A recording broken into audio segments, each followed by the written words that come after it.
আসসালামু আলাইকুম গাইস। বর্তমান সময়ে কিন্তু ফেসবুকের একটা জাতীয় সমস্যা হচ্ছে, আমরা যখন ফেসবুক অ্যাপসটা ওপেন করি, ওপেন করার সাথেই কিন্তু আমাদের সামনে বিভিন্ন প্রকার 18+ ছবি ভিডিও চলে আসে এবং সেগুলো অনাকাঙ্ক্ষিত। তার উপর আবার রমজান মাসে কিন্তু আমরা এইগুলোকে অ্যাভয়েড করি, প্লাস আমরা চাই আমাদের সামনে যেন এইরকম কোনো ভিডিও অথবা অ্যাড শো না করে।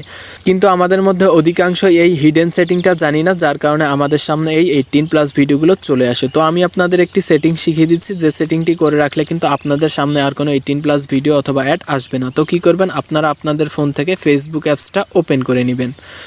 ফেসবুক অ্যাপসটা ওপেন হওয়ার পর এখানে দেখতে পাচ্ছেন যে 3 লাইন অর্থাৎ প্রোফাইলের মতো আইকন, তার নিচে 3 লাইন আছে, আমি মার্ক করে দিচ্ছি। এখানে ক্লিক করবেন।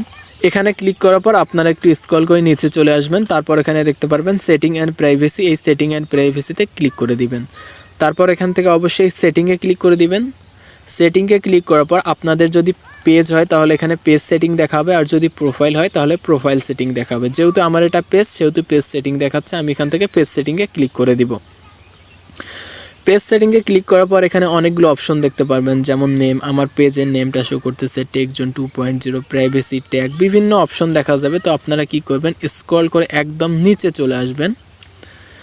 নিচে চলে আসার পর এখানে একটা অপশন দেখতে পাচ্ছেন নিউজ ফিড। তো আমাদের কিন্তু মূলত যেই আসল কাজ সেটা হচ্ছে নিউজ ফিড, এবং আমাদের যে 18+ অ্যাড প্লাস ভিডিও প্লাস পিকচারগুলো, ওইগুলো কিন্তু নিউজ ফিডেই আসে।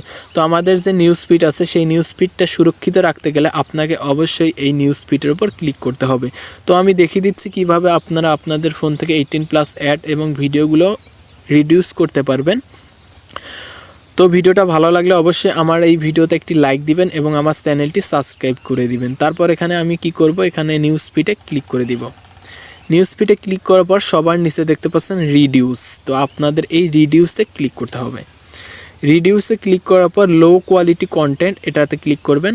এটা কি করা থাকবে, ডোন্ট রিডিউস থাকবে, এটা রিডিউস মোর করে দিবেন। তারপর নিচ থেকে ওকে করে দিবেন। তারপর আবার ব্যাক করে চলে আসবেন। তারপর এখানে দেখতে পাচ্ছেন আনঅরিজিনাল কন্টেন্ট, এটার উপর ক্লিক করে দিবেন। তারপর এটাও রিডিউস মোর করে দিবেন। তারপর নিচ থেকে ওকে করে দিবেন। তারপর আবার ব্যাক করে চলে আসবেন।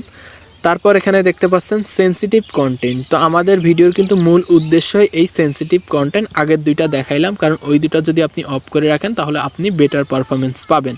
তো মূলত সেন্সিটিভ যে কন্টেন্ট আছে এটার উপর ক্লিক করে দিবেন। সেন্সিটিভ কন্টেন্টটা কিন্তু রিডিউস করা আছে, রিডিউস করা থাকলে কিন্তু চলবে না, আপনাদের মোর রিডিউস করে রাখতে হবে। তো মোর রিডিউসে ক্লিক করে দিবেন। তারপর নিচে দেখতে পাচ্ছেন ওকে বাটন, ওকে বাটনে ক্লিক করে দিবেন। ক্লিক করে দেওয়ার পর রিফ্রেশ করে দিবেন। রিফ্রেশ করে দেওয়ার পর আপনারা ব্যাক করে চলে আসবেন। আশা করি এখন থেকে আর আপনাদের সামনে কোনো প্রকার 18+ অ্যাড অথবা ভিডিও অথবা পিকচার আসবে না। তবে একটা কথা বলে রাখি, রিলস ভিডিওর ক্ষেত্রে কিন্তু এই অপশনটা কম কাজ করে। আপনি যদি রিলস ভিডিও দেখে থাকেন এবং রিলস ভিডিওতে যদি এরকম ভিডিও আসে, আপনি কি করবেন, ভিডিওটা আসার সাথে সাথে স্কিপ করে দিবেন, ভিডিওটা ওয়াচ করবেন না। আপনি যদি এরকম 5 থেকে 10টা ভিডিও স্কিপ করে দেখেন, পরবর্তী সময়ে আপনার সামনে আর কোনো 18+ ভিডিও আসবে না, অর্থাৎ রিলস ভিডিও আসবে না। তো আশা করি ভিডিওটা অনেক হেল্পফুল ছিল। এরকম আরও ভিডিও পেতে আমার পেজটিতে একটি লাইক দিবেন এবং আমার ইউটিউব চ্যানেলটি সাবস্ক্রাইব করে দিবেন। ধন্যবাদ সবাইকে।